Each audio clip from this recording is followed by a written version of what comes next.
I'm Julie Bartke with this Senate update. The Omnibus Health and Human Services Finance Bill reflects a budget increase of $341 million over base level funding from the previous biennium, and it contains provisions to expand dozens of programs and services. One of those addresses dental care needs for those on medical assistance. Lead Republican on the HHS Finance Committee, Senator Julie Rosen, discusses this provision, and she also talks about the larger HHS bill. According to the American Journal of Public Health, dental disease is the most common problem affecting children in the United States. Health problem. Fewer than 1 in 5 children enrolled in Medicaid use preventative services any given year.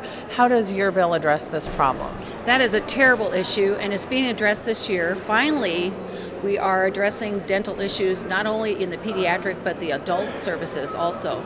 We are the lowest reimbursement rate for pediatric services for public programs in the nation. Fourth lowest in the nation for adult services. So the people that are on public programs have a terrible time finding a provider.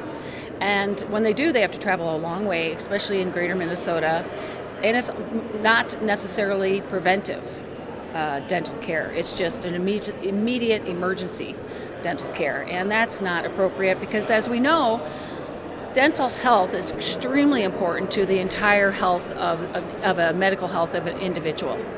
Have you heard from providers that the reimbursement rate is indeed the issue? And will your legislation, do you think, improve the numbers of providers who will voluntarily sign up to take these recipients? That's a very good question, Julie. Absolutely. The providers are saying that the reimbursement rate is so low, it's 27 cents on a dollar. So when one of those public program people come into their office, they are going to lose money on that person, but they do it. They do the care, the prevention, because they just want to, and they know that this person needs help. There is a substantial increase, reimbursement increase in the new bill, Senator Lori's bill, Senate File 1458, and very much appreciated. It's not the full ask of the $111 million, which would have brought us up just to the average median reimbursement rate in the nation, which was the 50th percent. We are about a 24% increase in the reimbursement rate with some extra add-ons for critical access and for community clinics. Okay, you just spoke about the provision that is in the bill. Give me your general impression of the HHS bill as it stands.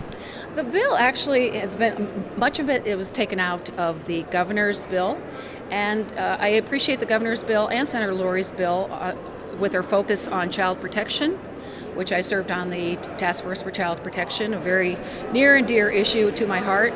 They also focused quite a bit of money on mental health. Those are two issues that's hard to argue against. There's some provisions in Senator Lori's bill, Senate File 1458, that are going to need adjustment, I think, to get a real strong bipartisan agreement, and that would have to be with MNsure. He wants to put it into a state agency. That is not acceptable. We feel in my caucus that that's a waste of appropriate dollars, and we need to adjust that whole structure of MNsure.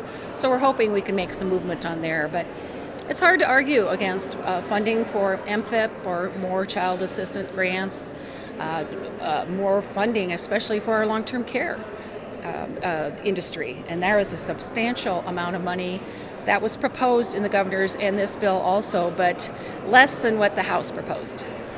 Senator, you are in the minority in the Senate. However, the GOP, being in the majority of the House, has a substantially different HHS bill.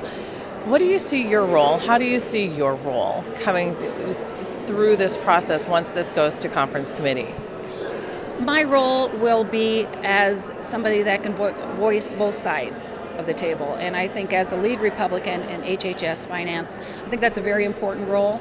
I'm not going to say whether I'm going to be on the conference committee or not, because that means I'd have to vote for the bill coming off the floor.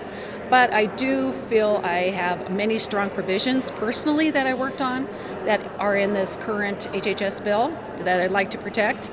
And I do think my relationships with the chair of the HHS Finance Division and of the Policy Division in the House bring a strong set of new discussion and conversation.